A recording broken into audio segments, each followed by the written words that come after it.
할렐루야. 네, 오늘 주님이 우리와 함께 하실 것입니다. 네, 주님이 오늘 우리의 마음의 소원과 기도의 제목과 또 우리에게 무엇이 가장 필요한지를 너무 잘 아시기 때문에 오늘 우리가 원하는 것과 구하는 것을 허락해 주실 것으로 믿습니다. 항상 마음을 열고 주님 앞에 아멘 하며 화답하고 말씀을 들을 때 여러분들에게 그 말씀이 능력이 되어서 여러분들의 삶을 믿음으로 승리할 수 있도록 인도해 주실 것입니다. 오늘은 여러분과 함께 시편 34편 8절에서 20절까지 말씀을 통해서 은혜를 나누도록 하겠습니다. 우리 같이 말씀을 찾으셔서 같이 한 목소리로 합독하도록 하겠습니다. 너희는 여호와의 선하심을 맛보아 알지어다. 그에게 피하는 자는 복이 있도다. 너희 성도들아 여호와를 경외하라. 저를 경외하는 자에게는 부족함이 없도다. 젊은 사자는 궁핍하여 줄일지라도 여호와를 찾는 자는 모든 좋은 것에 부족함이 없으리로다. 너희 소자들아 와서 내게 들으라. 내가 여호와를 경외함을 너희에게 가르치리로다. 생명을 사모하고 장수하여 복 받기를 원하는 사람이 누구뇨?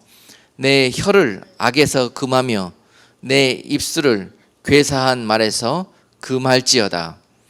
악을 버리고 선을 행하며 화평을 찾아 따를지어다. 여호와의 눈은 의인을 향하시고 그 귀는 저희 부르짖음에 기울이시는도다. 여호와의 얼굴은 행악하는 자를 대하사 저희의 자취를 땅에서 끊으려 하시는도다. 의인이 외침에 여호와께서 들으시고 저희의 모든 환난에서 건지셨도다. 여호와는 마음이 상한 자에게 가까이 하시고 중심에 통회하는 자를 구원하시는도다. 의인은 고난이 많으나 여호와께서 그 모든 고난에서 건지시는도다. 그 모든 뼈를 보호하시며 그 중에 하나도 꺾이지 아니하도다. 아멘. 오늘 본문 말씀을 가지고 여러분과 함께 여호와의 선하심을 맛보아 알지어다 라는 제목으로 말씀을 나누도록 하겠습니다. 우리 같이 한번 따라 하십시다. 여호와의 선하심을 맛보아 알지어다. 아멘. 맛보아 알지어다.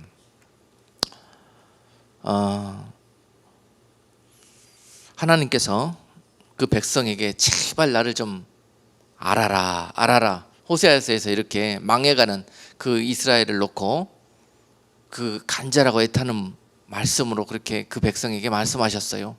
제발 내 뜻을 알고 내가 누구인지, 나 하나님 여호와가 누구인지 좀 제대로 알고 그 하나님을 믿고 따르라. 예, 하나님을 안다는 거, 하나님을 제대로 알아야 그 하나님 우리 삶 속에 모실 수 있고 그 모신 하나님을 늘 동행하면서 믿음으로 살아갈 수가 있는 것입니다. 그것을 오늘 시편의 주인공 다윗은요, 여호와 하나님을 맛보아 알으라고 그 백성들에게 권면하고 있습니다. 다윗이 참 그 인생 중에 오늘 읽지 않았지만 시편 34편의 2절에 보니까요, 내 영혼이 여호와로 자랑하느니 공고한 자가 이를 듣고 기뻐하리로다 라고 말씀하고 계셔요. 또한 다윗이 그런 가운데 여호와를 기뻐하고 기도하며 신실하게 의지하는 가운데 4절의 고백을 또 하고 있습니다. 34편 4절에서 내가 여호와께 구하매 내게 응답하시고 내 모든 두려움에서 나를 건지셨도다. 할렐루야. 오늘 다윗이 이러한 가운데 처해 있을 때 하나님을 온전히 만나고 그 만난 하나님을 깨달아 알게 되고 그 하나님을 그 백성들에게 오늘 가르쳐 전하기를 원하는 것입니다. 오늘 다윗이 다시 한번 11절에서 너희 소자들아 와서 내게 들으라. 내가 여호와를 경외함을 너희에게 가르치리로다. 다윗이 하나님께 얼마나 큰 사랑을 받은 사람입니까? 그러나 그 하나님께 큰 사랑을 받은 만큼 다윗은 이 세상 살면서 하나님을 의지하고 믿음으로 여호와를 경외하는 삶에 이르기 위해서 많은 값을 치르고 많은 고난과 환난 가운데 놓이는 삶을 살았습니다. 하나님이 특별히 사랑하시는 사람들은 일방적으로 우리가 원하는 세상적인 그러한 소원만, 그리고 세상에서 세상적인 형통과 세상적인 축복과 이런 세상 사는데 필요한 모든 것들을 풍족히 흔들어 넘치도록 받아 누리는 것, 이렇게 하나님이 그 백성들을 사랑하신다고 생각하는데 절대 그렇지 않습니다. 성경은 오늘도 다시 한번 다윗을 통해서 그것을 가르쳐 주십니다. 내가 특별히 사랑하시는 백성들, 또한 내 특별히 사랑하는 성도들에게 어떤 길로 인도하시는지, 그 하나님의 특별하신 사랑은 특별한 고난과 또 특별한 어려움과 환난 속에서 하나님과 맺어진다는 사실을 우리가 성경을 읽으면서 깨달아 알기를 바랍니다. 이것이 하나님을 온전히 아는 것입니다. 그 환난과 고난 중에서 철저하게 하나님 아니면 나는 살 수 없습니다, 하나님이 살려주시지 않으시면 나는 이 어려움 속에서 피할 길이 없습니다, 하나님은 나의 요새시요 나의 피할 길이요 나의 산성이시라고 그렇게 고백하는 그 고백을 듣기 위해서, 다윗을 통해서 그 고백을 듣기 위해서 그런 환경 속에 몰아넣으셨다는 것입니다. 우리에게 이것이 일방적인 재앙처럼 느껴지지만 하나님은 이것을 하나님의 사랑이라고 말씀하십니다. 그러나 오늘 본문 속에서 의인은 고난이 많으나 19절에 여호와께서 그 모든 고난 가운데서 건지신다고 약속해 주십니다. 이것이 하나님이세요. 하나님을 온전히 깨달아 우리가 알아야 되는 것입니다. 이러한 하나님을 알기란 우리가 쉽지가 않습니다. 왜냐하면 우리는 이 고난을 싫어하고 하나님이 이 고난 가운데 인도하는 것을 우리는 거절하고 불순종하기 때문에 그 하나님을 온전히 신실하게 그 깊이를 깨달을 수가 없는 것입니다. 그래서 오늘 그러한 우리들에게 다시 한번 찾아오셔서 여호와의 선하심을 맛보아 할지어다. 여호와의 선하신 하나님, 여러분 하나님은 선하시다고 고백하고 계십니까? God is good. 영어로는 하나님은 선하시다 라는 표현을 God is good, He is good. 하나님은 좋으신 분이십니다. 왜 좋으십니까? 나에게 고난과 환난과 역경을 주시지 않기 때문에 좋으신 하나님이십니까? 그렇지 않습니다. 그 가운데 처할지라도 그 하나님이 나를 건지시고 그 가운데 내 뼈 하나도 상하지 않도록 그 환난과 그 풍랑 가운데 나를 지키셨다는 것을 우리가 그 환난이 지나고 난 다음에 알게 되었기 때문에, 할렐루야, 믿음을 가지고 그 주님 앞에 납작 엎드려서 그 환난과 풍랑을 피한 자들이 주님 앞에 드리는 고백이요, 그 고백을 통해서 그들이 깨달은 하나님이십니다. 그 하나님은 우리가 손으로 찍어서 그 말씀과 그 약속을 맛보아 알 때, 맛을 볼 때 그 맛이 어떤지를 알 수가 있는 거예요. 우리는 너무 두렵고 겁이 많아서 그 하나님을 손으로 찍어서 그 말씀을 찍어서 내 삶에 직접 적용하려고 하지 않아요. 그 말씀대로 실제로 살아가려고 하지를 않는단 말입니다. 바로 이것이 맛보지 않으려는 우리들의 모습입니다. 그런 우리들에게 하나님의 선하심을 너희가 진실로 알기를 원한다면은 그 하나님을 맛보아 깨달아라. 전에도 여러분께 말씀을 성경 공부를 통해서 드린 적이 있는데, 이 하나님, 이렇게 해서 알게 된 하나님, 그 하나님을 알게 된 것을 히브리 말로 어떻게 표현한다 그랬죠? 야다라는 단어로 표현한다 그랬습니다. 하나님이 자신을 소개하면서 자신을 너희가 온전히 깨닫고 알기를 원한다고 표현하실 때 야다라는 말씀을, 동사를 사용하셔서 말씀하셨어요. 그 야다 말 안에는 어떤 뜻이 있다고 했습니까? 이 야다는 경험을 통해서 깨닫게 된 어떤 지혜, 이런 것들을 이야기하는 거예요. 이럴 때 야다라는 말을 씁니다.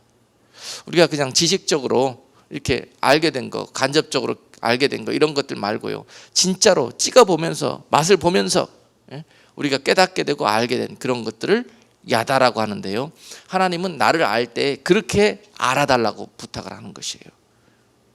아멘. 이것이 어디에서 이루어지느냐? 하나님을 야다하는 일들이 오늘 말씀을 통해서 듣고 배운 것들을 이제 삶에 가서 찍어 먹어 보셔야 돼요. 그럴 때마다 배운 말씀을 적용하는 거예요. 배운 말씀을 믿음으로 순종하는 거예요. 그랬을 때 어떤 결과가 나느냐? 때에 따라서는 그 말씀대로 살다 보니까 정말 엄청난 고난을 만나기도 하고 환난을 만나기도 합니다. 그래서 우리는 손쉽게 이것을 내려놔 버리고 돌아서 버리고 그랬던 것이 우리들의 삶의 모습이었을 거예요. 그렇죠, 여러분? 예. 그런데 그때마다 좀 나를 찍어서 깊숙이 그 맛을 음미해 보라는 것입니다. 그리고 난 다음에 그 깊은 맛을 너희가 알게 될 거다. 여러분, 성경에서 그 하나님이 전체를 통해서 말씀하고자 하시는 주제를 여러분들이 아주 손쉽게 아주 심플하게 알 수가 있습니다. 성경을 많이 읽어보시고 이 하나님을 여러분들의 삶 속에서 찍어서 그 하나님의 선하신 맛을 많이 경험하신 분들은 그것을 고백하게 돼요. 성경에 한 주제를 말씀하시라 하면은 하나님이 우리를 통해서 말씀을 주시면서 뭘 원하시느냐? 뭘 원하시느냐? 다윗이 결론적으로 말씀하시잖아요. 소자들아 이리 내 백성들아 믿음의 사람들아 다 모여 보아라. 내가 너희에게 하나님 경외하는 것이 무엇인지를 가르쳐 주기를 원하노라. 이것이 최고의 큰 복이기 때문에 그렇습니다.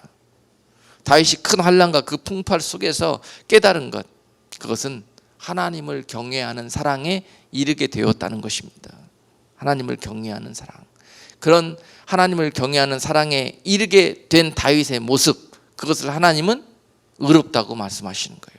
그리고 오늘 그 의인의 삶에 대해서 다윗이 소개를 하고 있는 것입니다. 오늘 본문 말씀을 통해서 하나님의 선하심을 맛보아야 한다는 것이 무엇이며 또한 의인의 삶이 무엇이며 우리는 어떻게 해서 의로워질 수 있는가, 그 의로워진 하나님의 사람들에게 주실 하나님의 약속은 무엇인가, 이런 것들에 대해서 여러분과 함께 말씀의 은혜를 나누고 또 이 말씀을 통해서 여러분들은 큰 힘과 소망을 얻기를 주님의 이름으로 축복합니다. 주님께서 너희가 겨자씨만한 믿음이 라도 있게 되면은 이 산을 들어 저 바다 위에 던지라 하면은 그대로 이루어지리라고 말씀하셨어요. 믿으십니까, 여러분? 예. 너희에게 어떤 큰 믿음, 이 산만한 믿음을 요구하시는 게 아닙니다. 겨자씨만한 믿음이 있다면 너희에게 이렇게 되어지는 일이 있을 것이다. 상식적으로 이성적으로 있을 수가 없는 일이지 않습니까? 어떻게 이 산을 말로 명하여서 저 바다 가운데 던지우라 하면은 그대로 될 수 있습니까? 네, 상징적인 표현이겠죠. 자, 그러한 우리가 상상치도 못하는 일들이 겨자씨만한 믿음을 갖고 있으면서 여호와께 구하고 여호와를 의지하는 자에게 그러한 역사가 일어나게 될 것이라는 것입니다. 예, 불가능한 일이 가능케 하시는 하나님. 오늘 본문 가운데서 이렇게 또 약속해 주셔요. 자, 10절에서 젊은 사자는 궁핍하여 줄일지라도 여호와를 찾는 자는 모든 좋은 것에 부족함이 없으리로다. 젊은 사자는 궁핍하여 줄일지라도. 젊은 사자가 무엇을 의미하겠습니까? 젊은 사자. 젊은 사자가 궁핍하여 줄이게 되는 환경이 온다 할지라도 젊은 사자는 어떤 힘과 어떤 아주 능력의 세상적인 상징이 될 거예요. 젊은 사자. 사자 중에서도 아주 젊은 사자는 자기가 원하는 것은 뭐든지 얻을 수 있고 뭐든지 잡아서 자기가 그것을 먹을 수 있는 그러한 힘과 그런 모든 그 능력을, 세상적인 능력을 가지고 있는 대상을 표현할 때 젊은 사자로 했습니다. 그러나 그 젊은 그 사자라 할지라도 그가 젊었을 때는 그렇게 산다, 그런 힘과 능력으로 살아갈 수 있다 할지라도 반드시 그 사자가 늙게 되면 어떻게 됩니까? 이제는 때가 임하는데, 예, 젊었을 때는 그렇게 쉽게 모든 것을 이렇게 공급받을 수가 있었지만 그가 늙어지게 된다면 사자도 이가 아프게 되고 힘이 빠지게 되어서 먹이를 사냥할 수가 없기 때문에 굶어 죽을 수밖에 없는 날이 오게 된다는 것입니다. 이것이 지혜라는 거예요. 네. 그러할지라도 여호와를 의지하는 자, 여호와를 의지하는 자는 뭐라고요? 무슨 약속을 주십니까? 모든 좋은 것에 부족함이 없으리라. 모든 좋은 것. 모든이라는 표현이 오늘 본문에 얼마나 많이 기록되어 있는지 몰라요. 모든 좋은 것에 여호와께서 부족함이 없도록 여호와를 의지하는 자, 여호와를 경외하는 자, 여호와께 피하는 자. 8절에 보니까 그에게 피하는 자가 복이 있다고 그랬고요.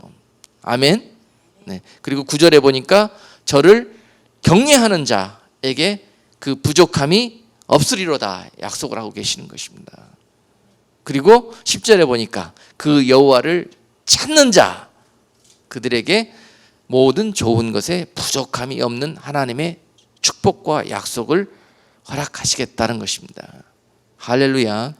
이것을 우리가 깨닫고 알기를 원한다는 거예요.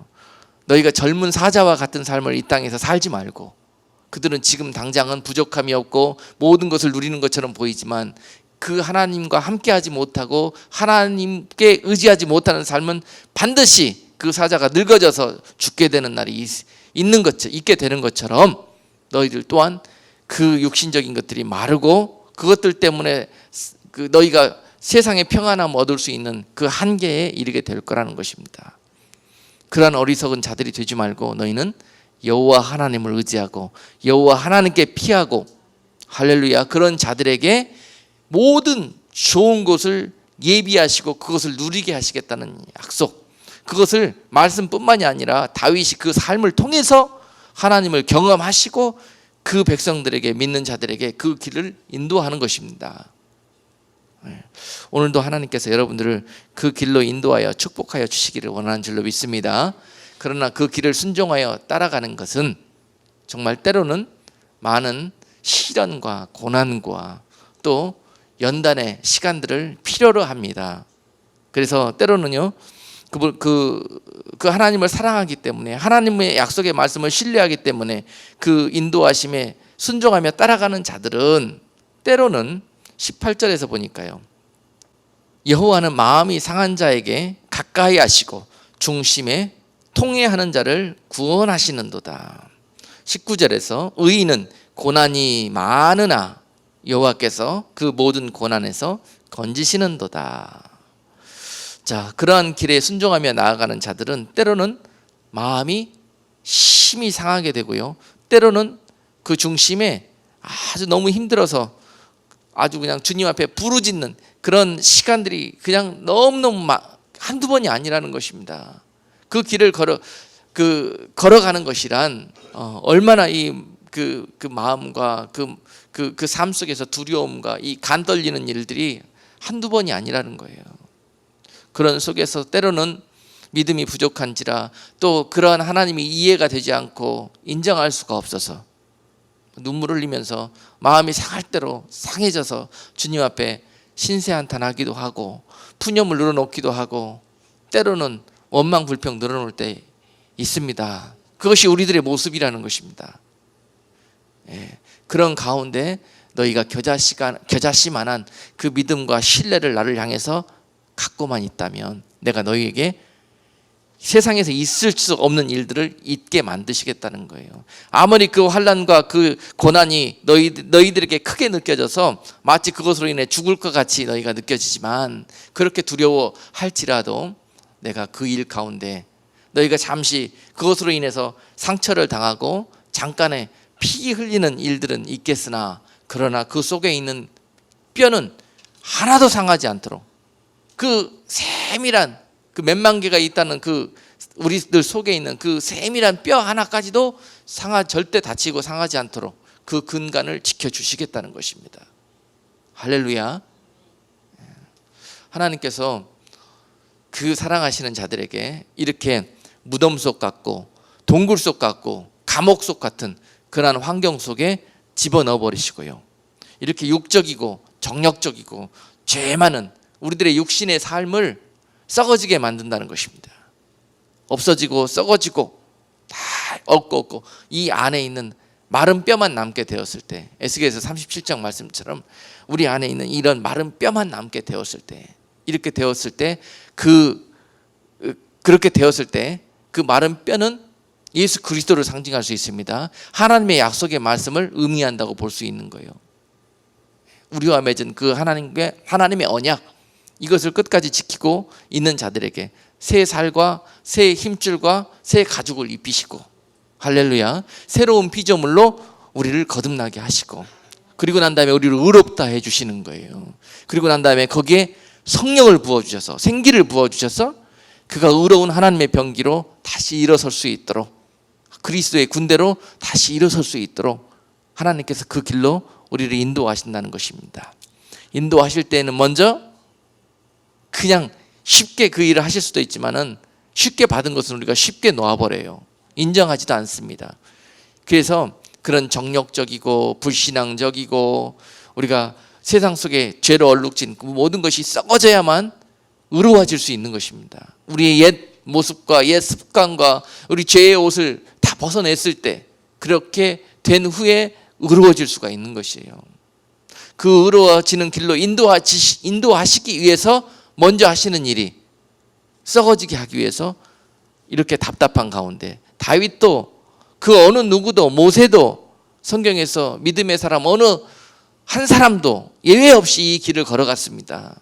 먼저 의로워지기 위해서, 성령이 그와 24시간 평생 동안 동행하시기 위해서, 의로운 그릇으로, 의로운 병기로 그를 새롭게 하시기 위해서 우리 인생 중에 이러한 길로 인도하신다는 거예요. 하나님께 기도할 때 나를 사용해 주시옵소서, 나를 주님의 사랑으로 가득 채워 주시고, 마지막 때 그리스도의 신부가 되기를 원합니다, 이렇게 고백하고 기도하잖아요. 그러면 하나님이 우리에게 먼저 하시는 일이 이거라는 것입니다. 그렇게, 그래 그러면 신부하자, 나랑 바로 그 길로 데려가는 게 아니라 무덤 속에 집어넣어 버린다는 거예요. 뭐 하라고요? 썩으라고, 죽으라고. 그래서 그 마른 뼈만 남게 되어졌을 때, 그때 꺼내주신다는 거예요, 무덤 속에서. 그리고 그 마른 뼈만 남게 된 우리들 모습 속에 하나님께서 새로운 살과 새로운 모든 힘줄과 가죽, 이것은 세상적인 걸 의미합니다. 우리의 프레쉬를 얘기하는 거예요. 우리 육적인 것들을 새롭게 의로운 것들로 하나님이 다시 덧입혀 주신다니까요. 이렇게 해서 의로워지는 것입니다. 우리 스스로는 의로워질 수가 없어요. 로마서는 의인은 하나도 없나니 라고 말씀하고, 이 땅 가운데 의인은 하나도 없다고 그랬습니다. 의인은 없나니 하나도 없다고 그랬습니다. 우리 스스로 의로워질 수 있는 길도 없고 그럴 능력을 가진 사람도 없습니다. 오직 여러분들이 이 세상 살면서 하나님의 약속과 택함을 받은 자로서 이 세상 살면서 정말 더러워지고 정말 육적이게 변해버린 내가 결국은 의로워질 수 있는 길은 이 우리들의 옛 삶을 썩어지게 하고, 그럴 때까지 하나님은 그 길로 인도하시는데, 그걸 어디에서 하신다고요? 고난 중에, 무덤 속에 캄캄하고 두렵고 정말 언제 이것이 끝날지 모르는 그러한 연단과 시련의 시간들을 통해서 우리를 의로운 길로 인도하신다는 것입니다. 이것이 하나님이 우리를 사랑하신다는 증거입니다. 우리는 그냥 손쉽게 그냥 하나님, 그냥 말씀 한마디로 세상을 창조하신 분이 그냥 그런 고통과 어려움 없이 우리를 바로 의롭게 해주시면 얼마나 좋겠습니까? 많은 안 돼요. 죄로 얼룩지고 정욕으로 가득 찬 우리들이 의로워질 수 있는 길은, 하나님이 기뻐하시고 하나님이 우리를 그렇게 의롭게 만드시는 길은, 하나님의 선하심은 바로 그런 모습으로 우리에게 다가온다는 것입니다. 이것을 삶의 경험을 통해서 깨달은 분들만 고백할 수 있습니다. 내가 아직도 내 육이 살고 내 속에 있는 그 혈과 육으로 이것이 가득 차 있을 때는 그 무덤 속에서 계속 세상적인 것을 부르짖고 그 무덤에서 그냥 썩지 않은 채로 꺼내달라고 이렇게 계속 기도하고, 그럴지라도 하나님이 언제 그 무덤 문을 여신다? 네. 하나님이 작정하시고 우리를 그 삶 속에 넣어주신 거예요. 너희가 그만한 이제 단계가 되었고, 너희가 이제 그 정도 자라날 단계가 되었기 때문에 그 일을 허락하신 겁니다. 아주 마음을 아주 담대하게 잡수시고 우리를 그런 길로 허락하셨다는 거예요. 그러나 고린도전서 10장 13절에서 말씀하시기를, 너희가 감당치 못할 시험은 허락지 않으시는 하나님, 그리고 또한 시험 당할 즈음에 피할 길을 내셔서 너희로 능히 감당케 하실 것을 아시는 하나님께서 우리에게 그 일을 허락하신다는 것입니다. 아멘. 내가 지금 무덤 속에 있다고 생각되십니까? 그러면 우리가 그때 드려야 될 기도와 고백은 무엇입니까? 네. 세상적으로 살려달라고 아우성 지를 것이 아니라 그 가운데서 찬송하는 거예요. 그 가운데서 알지 못하는 믿음의 배짱이 나와서 하나님께 감사의 고백을 드리는 거예요. 네. 이 가운데서 세상적으로 그렇게 아우성치지 않고 영적으로 하나님을 그 보이지 않는 캄캄한 환경 속에서 믿고 신뢰하며 찬송하며 아멘, 그 하나님께 피하고 의지하고 소망하는 자들을 우리 하나님께서 이제 네가 때가 되었구나 라고 인정하시고 무덤 문을 여시고 그를 꺼내서 새 피조물로 변화시켜 주신다는 것입니다. 그것이 하나님이 사랑하시는 자들을 인도하시는 하나님의 선하신 사랑의 길입니다. 자, 그렇다면 우리는 성경을 통해서 어떤 하나님을 깨달아 알아야 됩니까? 어떤 환경 속에서 또 하나님 여호와를 인정하는 것. 아멘. 어떤 환경 속에서도, 모든 환경 속에서도 우리가 받아들일 수 있든지 감사할 만한 것들 환경에 감사하고 기뻐하는 환경 속에 있든지 간에, 아니면은 두렵고 절망적이고 슬프고 낙심하고 정말 죽을 것 같은 고통 속에 있을지라도 이 모든 환경 속에서 하나님을 인정할 수 있는 자, 이 사람이 바로 오늘 하나님은 하나님을 경외하는 자라 그러고 하나님을 사랑하는 믿음의 사람, 믿음의 의인이라고 옳다 인정해 주시는 것입니다. 처음부터 의로워질 수 있는 사람은 없습니다. 오직 이 과정을 통해서 우리가 의인이라고 인정을 받게 되고, 한번 그 로마서 8장 30절 말씀은 이렇게 의로워진 사람들을 하나님께서 이제 때가 되시면은 영화로운 길로 인도하신다고 하시는 거예요. 아멘. 하나님께서 부르신 자들을 의롭게 하시고 의롭게 된 자들을 영화롭게 하셨느니라. 이것이 하나님이 인도하시는 과정입니다. 하나님이 사랑하시는 사람들의 인생입니다. 자, 하나님은 이렇게 우리 삶 속에서 때가 되면은 우리가 자라게 되고 우리가 이제 한 단계 믿음의 성숙되어져야 되는 그러한 때가 되면은 반드시 이러한 시험의 단계를 거치시면서 이 시험을 통해서 우리가 옳다 인정함을 얻게 된 경우에 이제 그에게 하나님이 이제 계획하신 일도 맡겨주시고 그를 사용해 주시고, 아멘, 이런 하나님의 그릇이 되어졌을 때, 도구가 되어졌을 때 그때 하나님께 쓰임받는 겁니다. 아직 육적이고 세상적으로 남아있는 상태로 하나님께 쓰임받는다는 것은요, 본인은 쓰임받는다고 생각할지 몰라도 결국은 하나님께 쓰임받는다고 하면서 죄만 짓습니다. 그래요. 따라갈 수도 없고 믿음으로 행할 수도 없고 말씀대로 일할 수도 없고, 그렇기 때문에 먼저 의로운 도구로 변화되어져야 되는 것이요. 그리고 난 다음에 하나님께 쓰임받는 겁니다. 네. 자, 여러분, 하나님은 잠언 15장 3절에서 이렇게 말씀하셨어요. 그 눈은 항상 세상의 우리들을 향하여 살피고 계시는데 여호와의 눈은 어디서나 악인과 선인을 감찰하시는도다 라고 말씀하십니다. 어디서든지 하나님의 눈은 졸지도 주무시지도 아니하고 우리들을 살피고 계시는데 악인도 살피시고 선인도 살피신다고 그랬습니다. 선인은 왜 살피시느냐? 오늘 본문의 약속의 말씀이에요. 선인은 왜 선인이 바로 의인이거든요. 자, 15절 보십시다. 여호와의 눈은 의인을 향하시고 그 귀는 저희 부르짖음에 귀 기울이시는도다. 그 고난 중에 너희가 넘어지지 말라고, 포기하지 말라고, 돌이키지 말라고, 그 믿음의 길에서 돌아서지 말라고 응원하시면서 오늘 그에게 그 부르짖을 때마다 그에게 피하여 기도하고 도움을 청할 때마다 그들을 도와주시기 위해서 그 의인들을 살피고 계신다는 거예요. 하나님의 눈이 지금 우리는 혼자 버리운 것처럼 이 고난의 시간들을 걸어가고 있나 할지라도 하나님의 눈만큼은 여러분과 동행하고 계시는 것을 말씀을 통해서 믿으시기를 바랍니다. 네. 담대하고 여러분 강하여질 필요가 있습니다. 이 하나님의 보이지 않는 그 도우심, 이 하나님의 눈을 가리켜서 권고하시는 하나님이라, 우리를 감찰하시고 권고하시는 하나님이라고 신명기 8장은 우리에게 말씀하고 계셔요. 하나님의 눈은 그 백성들을 권고하신다고 그랬습니다. 권고하신다는 말씀은 너희를 세밀하게 세세하게 날마다 살피고 계신다는 거예요. 뭐 하기 위해서? 너희를 도와주시기 위해서, 너희를 복주기 위해서. 할렐루야. 여러분, 그 보이지 않는 하나님을 항상 삶 속에서 그 선하심을 맛보아 그 경험으로 알게 되어진 사람, 그 사람은 이 하나님을 인정하고 그 하나님께 이런 환경에 처할 때마다 피합니다. 기댑니다.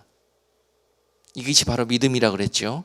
믿음이라는 말의 단어의 원뜻은 기댄다는 거예요. 피한다는 거예요.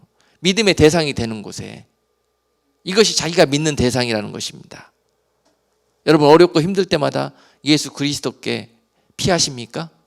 그분께 기대십니까? 아멘. 그분의 약속의 말씀을 믿고 그 말씀에 기대십니까? 그것을 소망하십니까? 아니면 세상의 방백과 세상의 눈에 보이는 소망들을 향해서 기대십니까? 이것이 우리가 믿는 대상이라는 것이에요. 하나님을 우리가 온전히 알아야 합니다. 그 야다의 하나님, 그 야다의 하나님은 우리가 부부 생활 해보신 분도 알잖아요. 여러분, 배우자 눈빛만 봐도 그 생각 속에, 그 마음 속에 무엇을 생각하고 있는지 알잖아요. 그렇죠? 하나님과 오랜 동안 이러한 삶을 통해서, 맛보는 삶을 통해서 동행하신 분들은 이제 하나님이, 하나님의 눈을, 보이지 않는 눈을 쳐다봐도 하나님께 기도할 때마다 그 하나님의 마음이 느껴져요. 알아져요. 그냥 여러분, 부부가 서로를 그렇게 눈빛만 봐도, 말 나눠보지 않아도 알게 되는 것처럼 그 마음을 알잖아요. 그죠? 은밀한 것까지도, 남들은 전혀 눈치채지도 못하는 그런 것들까지도 세밀하게 말하지 않아도 다 알게 됩니다. 이런 관계가 서로 야다하게 되었다는 거예요. 아주 부부간에 아주 비밀스러운 것들까지도, 남들이 알지 못하는 그런 세밀한 것까지도 다 알게 되어져 있는 상태, 이 상태를 안다라고 표현하는데요. 그죠? 하나님께서 그 백성들과 이런 사랑과 이런 관계가 되기를 원한다는 것입니다. 그러기 위해서는 너희 삶 속에서 나를 오랜 시간 동안 나와 같이 동행하면서 나와 같이 살자는 거예요. 그렇게 되면서 하나님을 알아지게 되는 것입니다. 하나님을 온전히 알게 되어지려면 하나님과 동행하는 삶을 살아야 되고, 이 야다의 경지에 이른 사람은 하나님을 결국은 사랑하게 되어지는데요. 그 좋으심과 그 선하심과 그 인자하심과 그 신실하심 앞에 사랑하지 않을 수가 없습니다. 그래서 그 사랑이 경외라는 단어로 표현되는 거예요.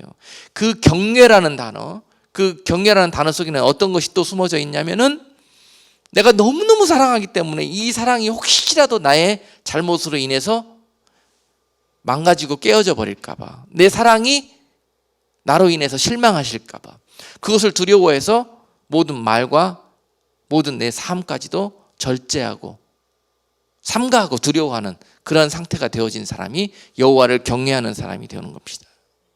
그래서 그것을 잠언 8장 13절에서 여호와를 경외하는 것이란 무엇이라고 설명하고 있냐면요, 여호와를 경외하는 것은 악을 미워하는 것이라. 나는 교만과 거만과 악한 행실과 패역한 입을 미워하느니라. 여호와를 경외하는 것은 악을 미워하는 것이라. 악을 미워하는 것이라.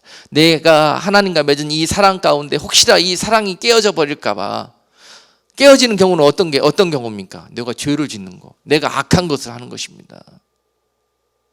이렇게 되어지지 않기를 두려워하는 것. 그래서 그런 사람들은 나는 교만과 거만과 악한 행실을 하지 않으려고 그 삶을 철저하게 거룩과 진실과 신실함으로 이것을 이 옷을 입고 이 옷으로 살아가려고 그렇게 기도하고 믿음으로 그 길을 걸어가는 자가 바로 하나님을 경외하는 자라. 교만과 거만과 악한 행실. 교만은 뭡니까? 내 생각이 내 마음이 높아져서 하나님을 몰라보게 되는 겁니다.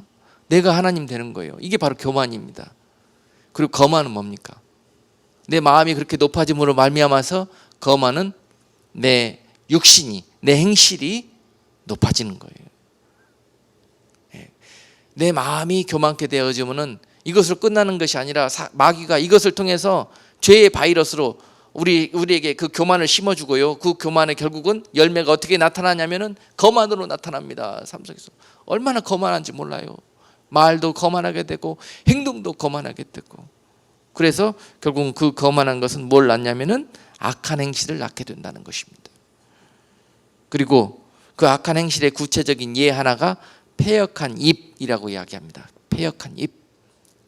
여호와를 경외하는 사람은 그 열매와 그 행실이 입으로 다 나타납니다. 입으로. 이러한 고난과 시련과 환난 속에서 그 입의 고백이 무엇으로 나타나는가가 너무너무 그가 맺은 여호와를 경외하는 삶의 열매입니다. 바로 지금 이 순간 하나님을 원망하고 부인해버리고 싶어요. 그리고 이 믿음의 길에서 너무 힘이 들어서 돌아서고 그 하나님 버려버리고 세상에 내가 의지하고 믿을 만한 대상을 향해서 기대고 싶어요. 마음속에 이런 생각과 이런 마음이 찾아온다 할지라도 그것을 지키셔야 합니다. 입을 지키셔야 돼요. 이 패역한 입술, 이것이 입으로 나와버리면 패역하게 되는 것입니다. 이게 죄가 되는 거예요. 의인이 하나도 있을 수 없다는 이야기가, 그 마음이 우리 삶 속에 없을 수 있는 사람은 없다는 거예요. 그 마음이, 생각이 우리 속에 찾아오는 건 당연한 겁니다. 계산되고 정말 두렵고 신세한탄이 내 몸 속에서 막 찾아오고 하나님 멀다 느껴질 때, 버림을 받았다 느껴질 때, 이런 일들이 찾아오지 않는 것은 우리 육신을 입고 있는 우리들에게는 아주 힘든 일이에요. 누구나가 다 이런 환경이 찾아오지만 이것을 입으로 내뱉어버리느냐, 이것을 입을 지키느냐가 너무너무 중요하다는 것입니다. 할렐루야. 여호와를 경외하는 자는 이걸 지켜갑니다. 마음이 교만되지 않으려고 이걸 지켜가고, 내 행실이 거만하게 되지 않으려고 이걸 지켜가고, 행여나 내 입술이 하나님의 영광을 가릴까 봐 이걸 지켜가고, 이 입술로 인해서 하나님이 나를 기뻐하시지 않을까 봐 이걸 두려워하고, 바로 이것이 하나님을 경외하는 그러한 믿음에 이른 사람들의 모습인데, 이러한 모습을 가리켜서 의로워졌다 이렇게 말씀하시는 거예요. 여러분, 의롭게 되는 길이, 어떤 사람은 쉽게 그 의로워지는 길에 이룰 수 있고요, 나로 가득 차고 내 속에 그냥 깨어지지 못하고 부서지지 못할 그런 안방과 같은 것들이 가득한 사람한테는 너무너무 힘든 길입니다. 이것은 그런 부서지지 않는 그런 단단한 것들로 가득 차 있는 것들을 우리 썩고 부서지게 만들기 위해서 하나님께서 우리의 삶을 그렇게 무덤 속에, 환경 속에, 아주 그렇게 고난 속에 허락하여 놓으셨다는 것입니다.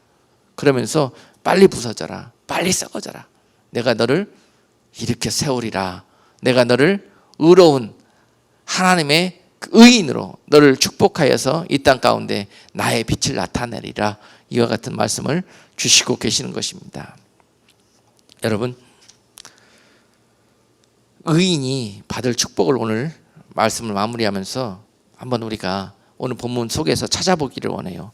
의인이 받을 축복, 이 어려움과 시련을 믿음으로 이겨내기만 하신다면 여러분들, 의인에게는 하나님이 이와 같은 약속을 주셨습니다. 10절에서 너희를 환난 중에도 모든 좋은 것에 부족함이 없게 하시겠다.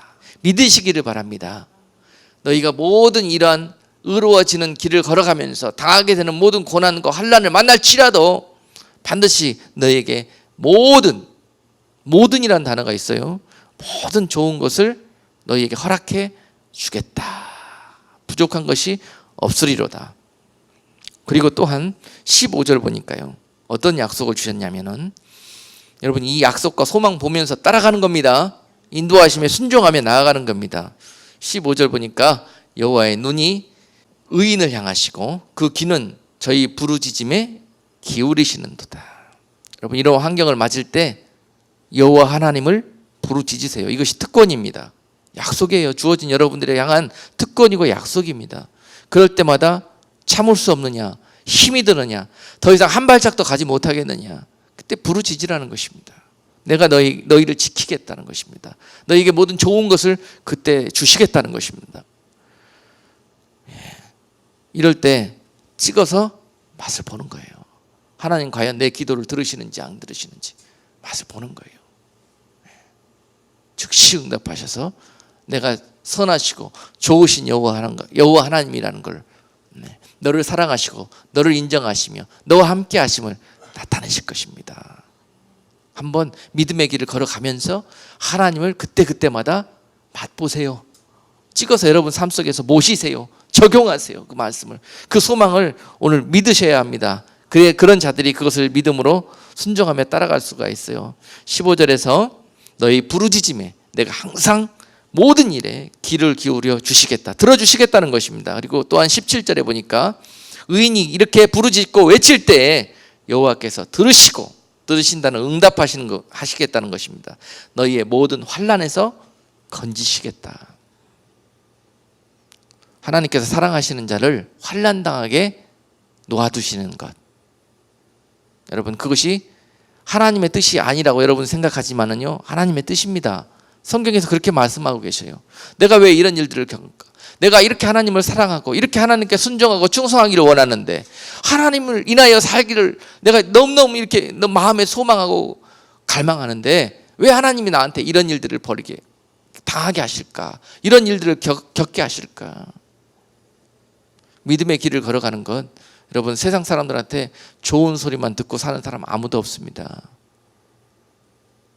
가장 옆에 있는 사람, 가장 날 잘 아는 사람을 통해서 내가 때로는 모욕당하게 만들기도 하고요. 거봐라, 예수 믿더니 꼴 좋다. 거봐라, 뭐해라. 결국은 그 많은 사람들을 통해서, 가장 세상적으로 사랑하고 가까운 사람들을 통해서 그런 말씀들을 듣게 하셔요. 그러면서 마귀가 이걸 통해서 뭘 노리겠습니까? 믿음의 길을 걷던 것을 후회하게 만듭니다. 신세한탄하게 만들어요. 그리고 발걸음을 돌아서서 다시 세상에 가야 할 길로 가게 만들어 버립니다. 이럴 때 지키는 겁니다. 뭘 지켜요? 내 마음속에 작은 생각, 그것이 내 입술의 열매로 나타나지 아니하도록 그렇게 지키는 겁니다. 그러면서 이해가 되지 않을 때 기도하는 거예요. 하나님께 부르짖는 거예요. 하나님 아시죠? 하나님 도와주십시오. 하나님 나를 기억해 달라고 여러분 눈물로 주님 앞에 기도하고, 오직 나의 믿음과 나의 피할 곳은 주님밖에 계시지 않습니다. 그렇게 고백할 때 그때 하나님을 이런 환경 속에서 만나게 되는 거예요. 그런 분들이 결국은 믿음의 사람이 되는 거고요. 그런 사람들이 결국은 하나님께 이러한 약속과 소망을 받게 되는 것입니다. 여러분 의인은 19절에 보니까 고난이 많다고 그랬습니다. 의인은 고난이 많은 세상의 삶을 살게 되어 있습니다. 우리가 예수 믿으면서 교회 나와가지고 신앙생활 하시면서 잘못 알고 있는 것, 대표적인 것이 예수 잘 믿게 되면은 세상에 고난이 없어진다고 생각해요. 축복만 받는다고 생각합니다. 천만의 말씀입니다. 하나님과 더 가까워지고 정말 하나님을 더 많이 사랑하게 되면 될수록요, 세상적으로는 고난의 삶이 끊이지를 않습니다. 그것이 온전한 믿음의 길이에요, 여러분. 이게 잘못 믿는 사람들이 주님 앞에, 하나님 앞에 심판받고 이게 징계받는 게 아니라는 것이에요.